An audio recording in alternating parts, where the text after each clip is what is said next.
You don't want to be that parent, right? The demanding one, the difficult one. But here's what really happened. They just made you feel unreasonable for asking for something that absolutely exists and is absolutely appropriate for your child. I'm Jenny Scherson, ex-special educator turned dyslexia interventionist. It wasn't so long ago that I, too, was overwhelmed by balanced literacy versus structured literacy, education speak, and everything in between. Fast forward after many, many hours of self-driven education, and you'll see I've built a thriving dyslexia practice helping students from age 6 to 18. My specialties?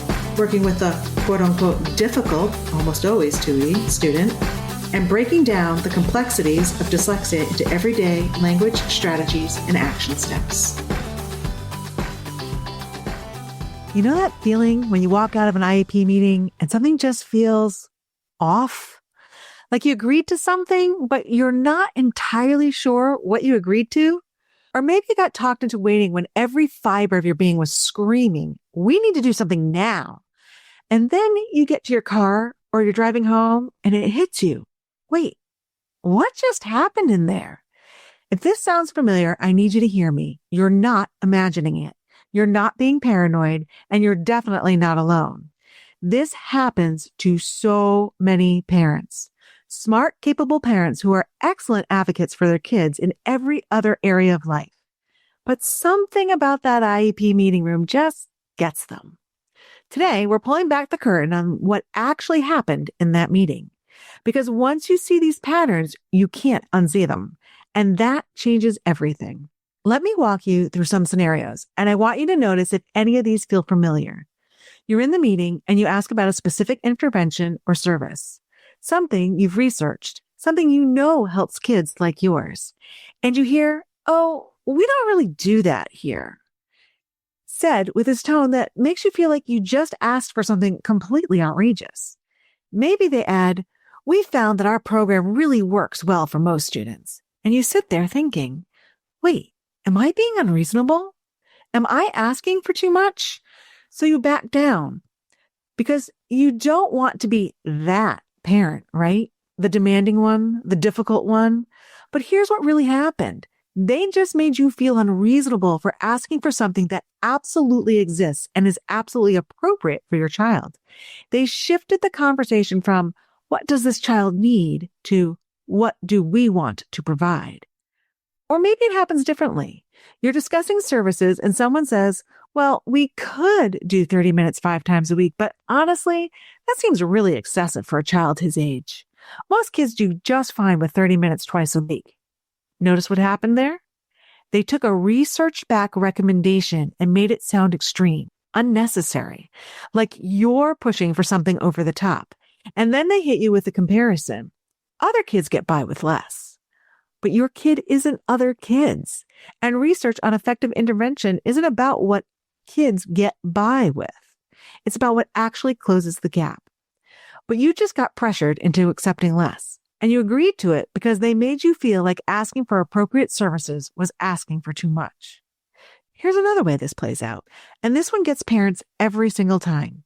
You're reviewing the goals and they sound good. Really good, actually. Lots of impressive language, professional terminology.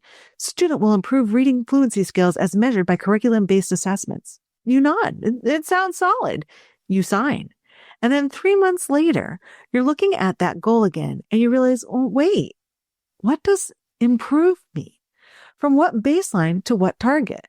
What curriculum-based assessment are we talking about? How much growth counts as meeting this goal? The goal sounds good, but measures absolutely nothing meaningful. And you didn't catch it in the meeting because it sounded like they were saying something specific. Now, this one honestly makes me the angriest. You're advocating for your child, asking questions, pushing back on delays, requesting appropriate services, doing exactly what you're supposed to do. And suddenly the vibe in the room shifts. I can see you're really anxious about this. I think we all need to take a breath and not get ahead of ourselves. Some parents find it helpful to trust the process. They just made your advocating into anxiety, your legitimate concerns into overreaction. your knowledge into interference. And now you're defending yourself instead of advocating for your child. You're trying to prove you're not being unreasonable instead of getting your child what they need. And then there's this version, the one that sounds so reasonable in the moment. Your child is clearly struggling. You know they need intensive intervention, but the team says, let's try some interventions in the classroom first and see how they respond. We can always add more support if needed. It sounds measured, responsible, like a logical first step. But here's what really happened. They just brought themselves another grading period or longer before providing the services your child actually needs. And meanwhile, your child is falling further behind, getting more frustrated, and the gap is getting wider. The phrase, let's see how they respond, sounds like good educational practice. But when you know your child needs more, it really is just a delay tactic dressed up as being thorough. And finally, here's how these meetings usually end. You're at the end of the meeting, your head is spinning, you're trying to process everything that just happened, and someone slides the paperwork in front of you. We just need your signature here to move forward. There's this subtle time pressure. Everyone gathering their things, they have another meeting. You don't want to hold people up. So you sign. And later, maybe that night, maybe a few days later, you're thinking through what you actually agreed to. And you realize, wait, I'm not sure I should have signed that. But you did because they got you to make a decision in a moment when you hadn't fully processed what was happening. Here's what I need you to understand. These are not isolated incidents. This isn't about one teacher having a bad day or one administrator who doesn't get it or one meeting that went sideways. This is a playbook. These are patterns.